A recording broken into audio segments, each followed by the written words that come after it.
Welcome to the Give and Go. My name's Tim, and thank you for joining us here today on 32 for 32 as we look at the Baltimore Ravens, their 2017 NFL season, the 2018 offseason that's coming up, their draft needs, their free agency acquisitions that they can make, all right here on this channel right now. But before we do anything, go ahead and subscribe to our channel. Follow us on Instagram at the Give and Go and share us with your friends. I think they'd greatly appreciate it. So let's get started with these Baltimore Ravens. So, the 2017 NFL season. It was a mixed bag.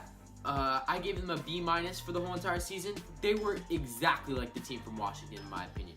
They were injured all season, starting in August. Look, they lost Kenneth Dixon, their running back, to a suspension and then to injury. Crockett Gilmore, out all year at the tight end. Brent Urban, injured in week 3, he was on IR. Jimmy Smith missed a few games, and the elite cornerback for the Baltimore Ravens.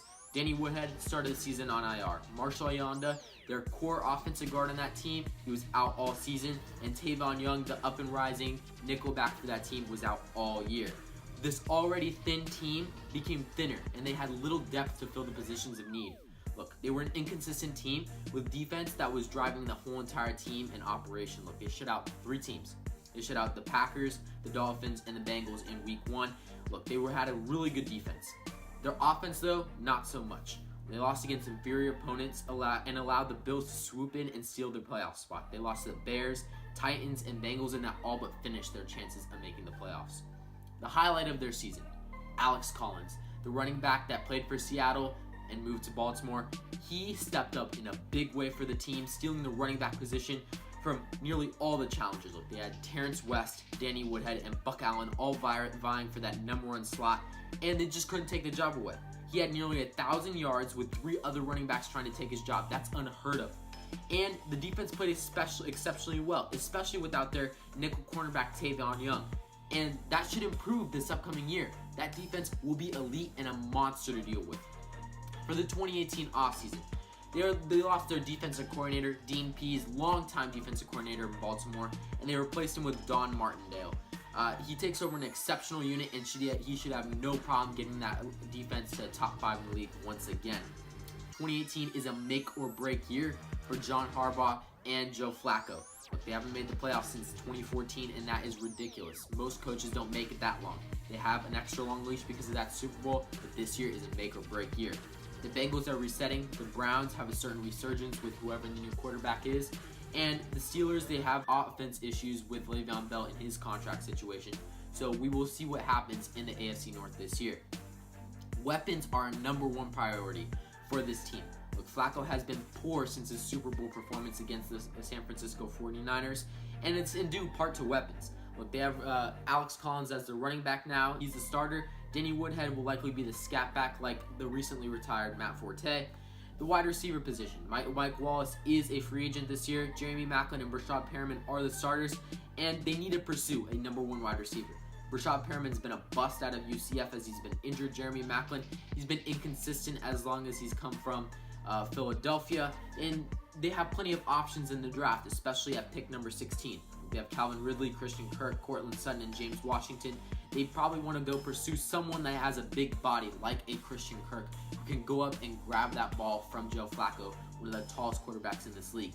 They also have to choose a tight end and stick to one. They have Ben Watson, who is a free agent this year. Crockett Gilmore is coming back from injury, and Max Williams is still on that team. They need to choose one and make him a focal point of this offense.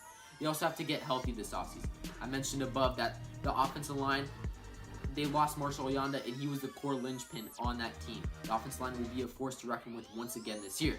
The secondary will become better with Tavon Young coming back and Jimmy Smith likely 100% healthy. And it allows for scheme versatility on that defense, making them even better with more blitzes and more different packages that they can employ. Third, the Joe Flacco conundrum. He hasn't performed like a top half quarterback in like 3 or 4 years. And the oversaturation of the quarterback market with the draft people that are coming in and free agency, should the Ravens look for a quarterback soon? I think they should. Flacco is 33 years old. He has a monster contract to deal with them.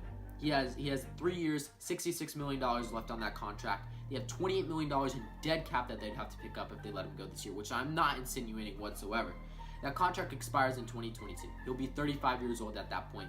And it is tough to look at that team right now with Joe Flacco as the quarterback and see a Super Bowl contender. Therefore, I think that they should go after a rookie quarterback in rounds 2 to 3, like a Mason Rudolph, Kyle Lauletta, or Falk, that needs some grooming, but has the intangibles of a starter in year 1, 2, or 3 down the line after Joe Flacco retires. Finally, money. The Ravens are in a tight spot to go after anybody big in free agency. They only have $11 million in cap space and 3 draft picks that would probably be non-negotiable, honestly. Marshall Yanda and CJ Mosley need new contracts soon. They are both on their last year of their contract. CJ Mosley especially, he's one of the best linebackers in this league at his position, and he needs to get paid soon. They don't have much maneuvering of players either, as cutting players would increase their dead cap and have little consequence to their overall cap. So they must draft well in response and collect veteran players this offseason. Thanks for joining us on 32 for 32 on the Give and Go. Join us tomorrow as we look at the Los Angeles Chargers, what they did in the 2017 NFL season, their offseason needs and priorities, and basically what Anthony Lynn will do with Phillip Rivers in 2018. Thanks for watching and have a great rest of your day.